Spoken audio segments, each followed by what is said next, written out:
To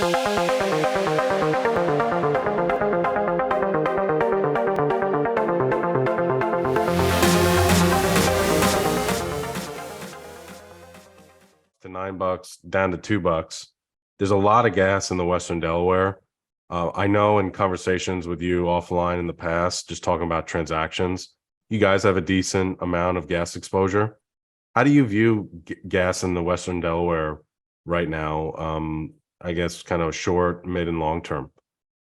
And that's a tough one because specific to the Western Delaware, because of the infrastructure and takeaway issues, we're seeing real deducts that matter. And you couple that with with a strip that's on the rise, it's hard to feel like that's the right way to buy this gas. Is you just are expecting a rising gas price and ultimately the deducts to go away. Because I mean those things will happen, but when is it going to happen is what's hard to model. And so the way we do it is we build in whatever current deducts we're seeing, and we just have to keep those in because we don't know when they're going to go away. And also we have to think realistically about what is the price of gas going to be. And the strip would indicate it's going back to 6 in the next 48 months or so. And we think it may take longer. We've seen what happens when the price goes up to 6. It doesn't stay there very long.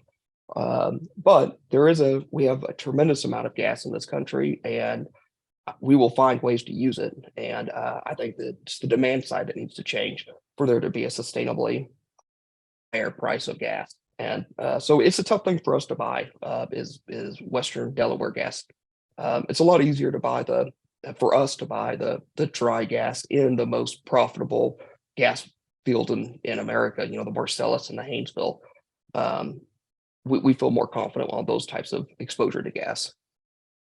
Well, what is the current? I'm not up to speed really on the current state of the infrastructure in the Western Delaware and potential build outs. You mentioned the Marcellus. The challenge with Marcellus on takeaway capacity is just political hurdles, and I don't think a lot of folks believe that infrastructure will never get built, right? But the beauty of Texas is you're not going to have the same type of political hurdles. And so you believe that if there's a need, the market will respond and that'll get built out.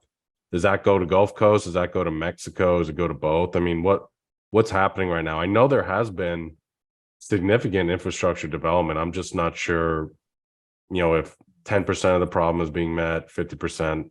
Would you mind just giving a high level just to touch on it? Well, I'm definitely not an expert on the infrastructure takeaway, but I know that there are pipelines being built, and the last one that I've heard is 2024 will relieve a portion of the gas takeaway, and I don't know if that's going to the Gulf or if it's going to Louisiana. I just don't know enough about the specifics on it, other than we don't have enough infrastructure to facilitate all the gas that's coming out of the western part of the Delaware.